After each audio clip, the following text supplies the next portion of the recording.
Although North America is home to an abundance of game, two species above all consume the time and energy of millions of hunters every year: the Rocky Mountain elk and the whitetail deer.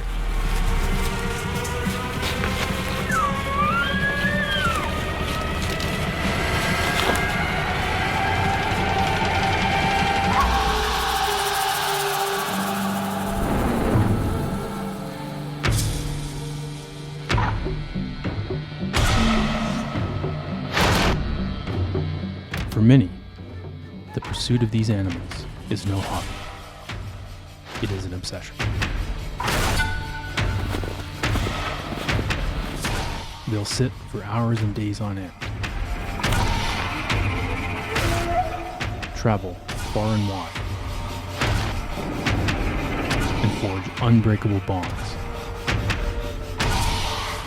constantly honing their skills while testing their bodies, their minds, and their resolve.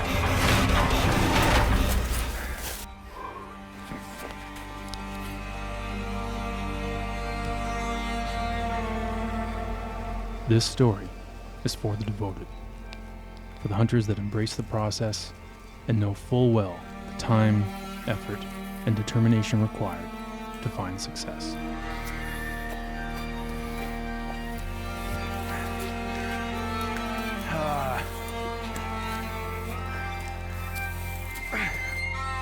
For the hunters that aren't motivated by likes and follows, but rather by the mental and physical trials they will have to overcome every season.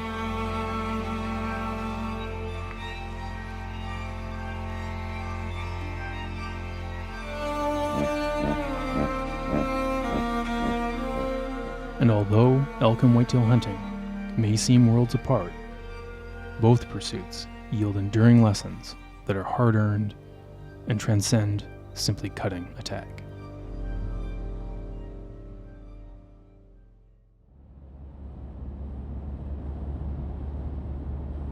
It's the first day elk hunting for me this year, and different plan for this year, different time of year this year. I'm really excited about it. We didn't get the weather that we had wanted late season, so the elk had moved out of there and there was no real way to track them. So back in the same spot, should be rut action in here. Elk are rutting and expectations are high, so I'm looking forward to it. Last year was a tough season overall.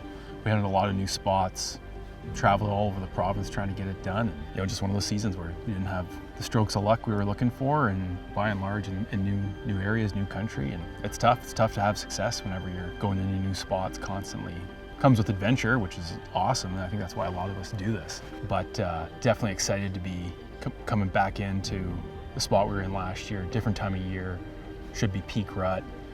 Take the lessons we learned from last year, apply them this year, and hopefully stack the odds in our favor. That's hunting.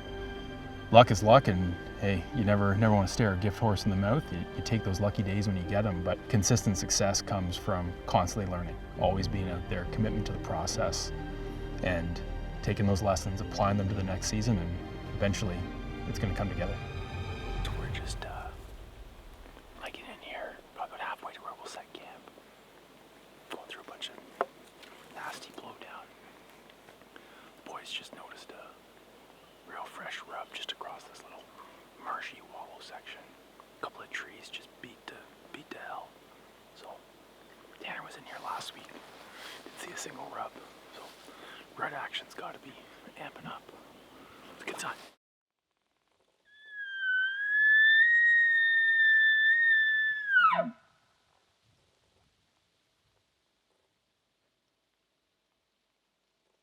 That'd be a perfect time for us to cruise in.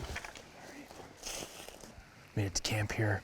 Elk are probably bedded down right now, should be. We'll set camp and get hunting soon. So actually your bag is in my spot, but I will allow that. No, you are in between this triangle here. But that's your perimeter. It actually extends out to here. I have I have an easement between these two trees. Hunting elk a long time, and I've yet to kill one with a bow. Where we're hunting here, it's open for rifle all of September, but it's 3-point season. So I figure opportunity of getting a younger bull to come in, having the bow in hand, feel like the odds are a bit more in our favor here to get it done with a bow. You're really gonna have to pick your shooting lanes in here. And that's just another challenge with the bow. It's just the way it goes. It's not gonna be easy, and that's okay. I knew that going into this.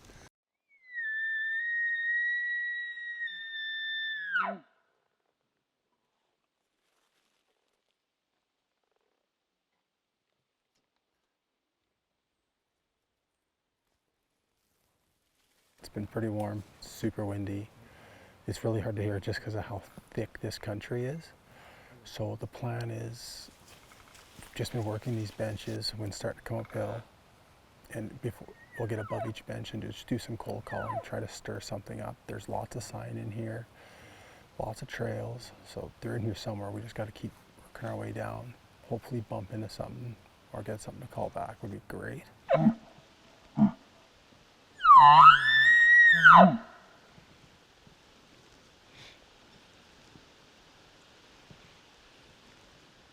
Calling, seeing lots of rubs, lots of sign, lots of dry wallows, and then boom, you're a bugle.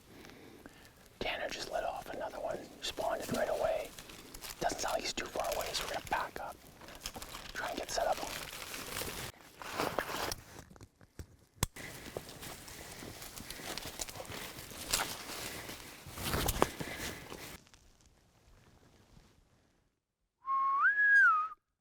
Basically made a full-on sprint. Kept getting that, what we thought was that bull to call. All of a sudden heard some cows. We're like, oh, we're into it. And next thing you know, I just hear a little somebody whistling. It was another hunter, which we did not expect to see back here because not many people make the push, make the effort. Nice knowing nobody else is up here. That Tanner Danish is full of shit.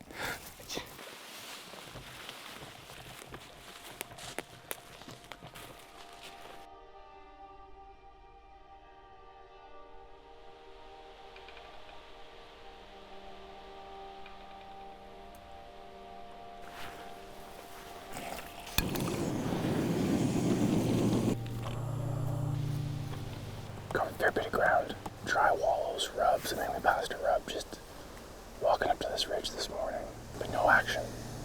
Wind's up pretty high today, which makes it harder to hear, makes it harder for them to hear us. Should just be a matter of time before we get something to come in.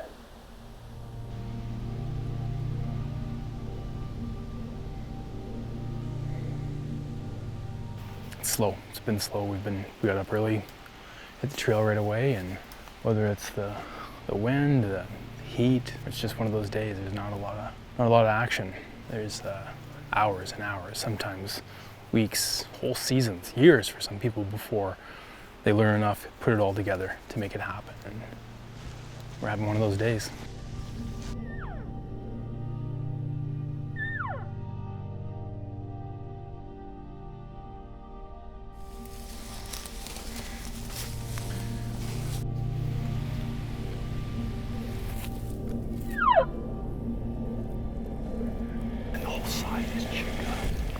That's probably, this could be the hard bull, right? Just count, like, that's a big rub.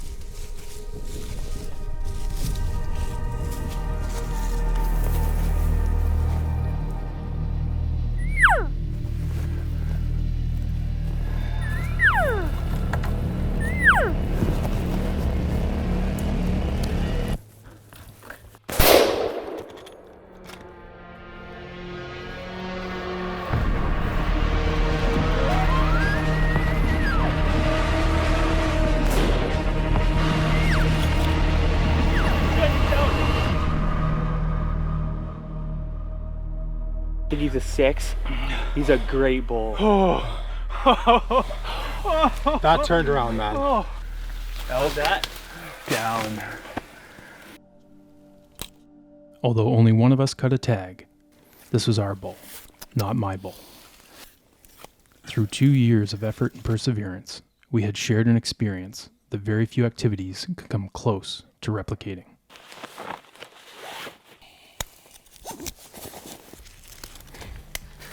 It's not light at all, but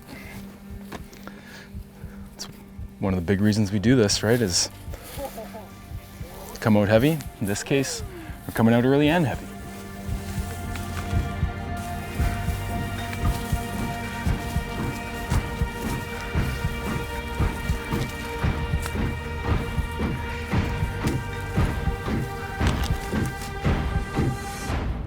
Cheers, boys.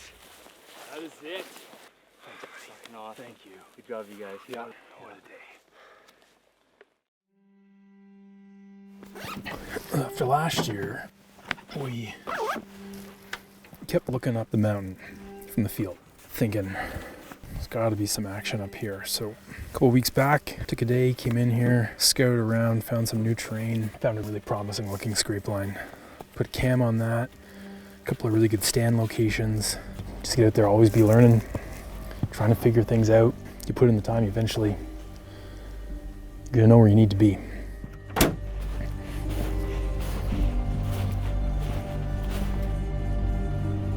Want to get this set as like a stand location for the saddles.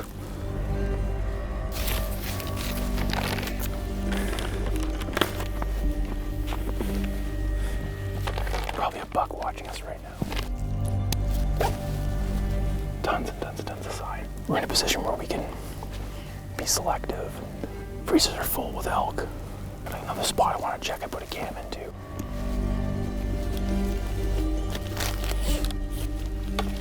Have a look at these tonight when we get back to the cabin.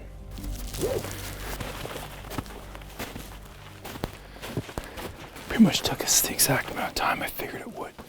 You know, is it the perfect whitetail playbook? Almost certainly not, but I'd rather have some information than none.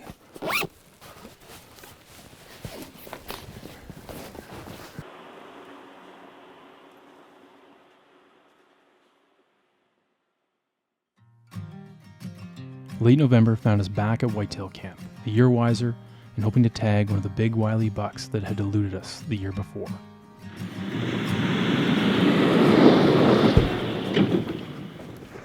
The problem with that little meadow is, like, I was looking where we set up the tree stand last year, and if they walk, like, if they follow, you know, the rules, they go exactly where you want them to go, you got a great shot. Mm-hmm. But where this scrape was, there's the, you know, licking branch over top, Yeah. and this was all pot up Oh man. this morning. Like, Nice. that's fresh. Yeah, that's from this literally morning. This morning, and then all the tracks through there were this morning. So it's, you're like, I don't know, probably 50 meters through bush, and then you're up into those meadows you Yeah. guys can see on the mountainside. So yeah, anyways.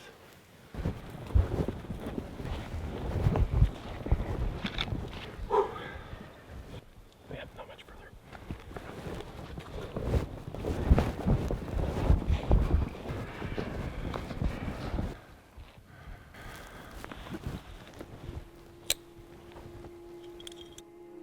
Whitetail hunting offers a very different challenge than chasing elk. Elk hunting may be more physical, but outwitting a mature whitetail buck demands patience, discipline, and a monkish commitment to stillness.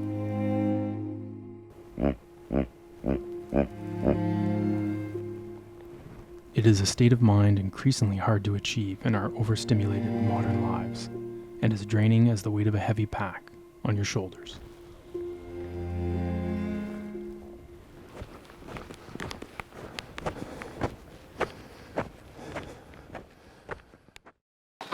And as any whitetail hunt wears on, the hours and days of stillness begin to play tricks on your mind that can be the difference between success or going home with lessons that are hard to forget.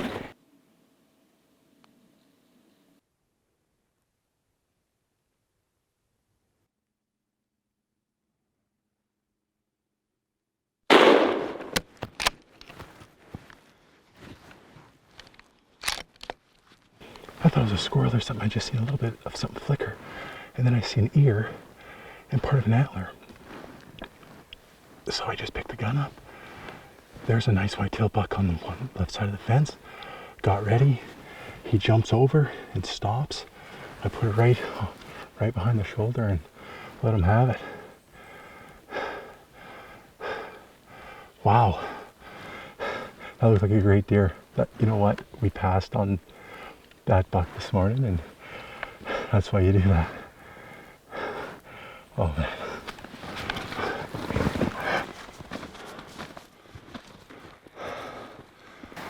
Okay, so he was standing right here. Which way did he go?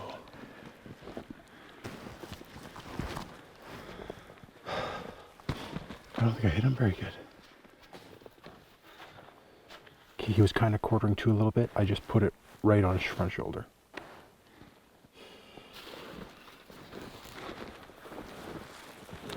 I think this was his track here. We've tracked for, I don't know, probably a kilometer. There's a lot of tracks in here too, so it's without blood. You know, we're doing our best to stay on the bigger track, which would be the buck, but it's not easy. It's getting dark. Like I said, I don't know how many animals I've shot in such a similar situation, and I don't know. I'm dumbfounded as I don't know. You know, this happens probably thousands of times a year. I know you hold yourself to a standard where that, you know, that doesn't happen. But when it does, yeah. Yeah, it hurts, man. Yeah.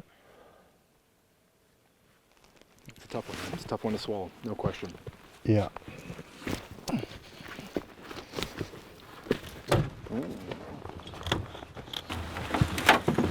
Can't say it hasn't been fun. No, we can't say that. And you know what? That's a great point, because it's not all about killing stuff. It's also about just having a good time. And, Yep.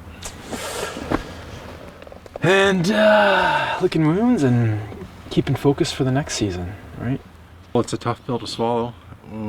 When you can consistently have success and then you get hung up and you don't have that success, it's hard, but you don't quit just because you didn't get what you were after. Frustrating, but it's the name of the game sometimes, some seasons. In an age of instant gratification, constant distractions, and runaway fragility, hunting offers so much more than meat, horns, hides, or antlers. To many, our passion is rooted in bloodlust. What they rarely see is the all-consuming devotion to our craft. The hours, days, months, and years that breed success and produce lessons that translate to day-to-day life or achieving any goal you may set for yourself. The truth is, in most cases, what we are taught by this pursuit far outweighs what we put in our packs, on our walls, or in our freezers.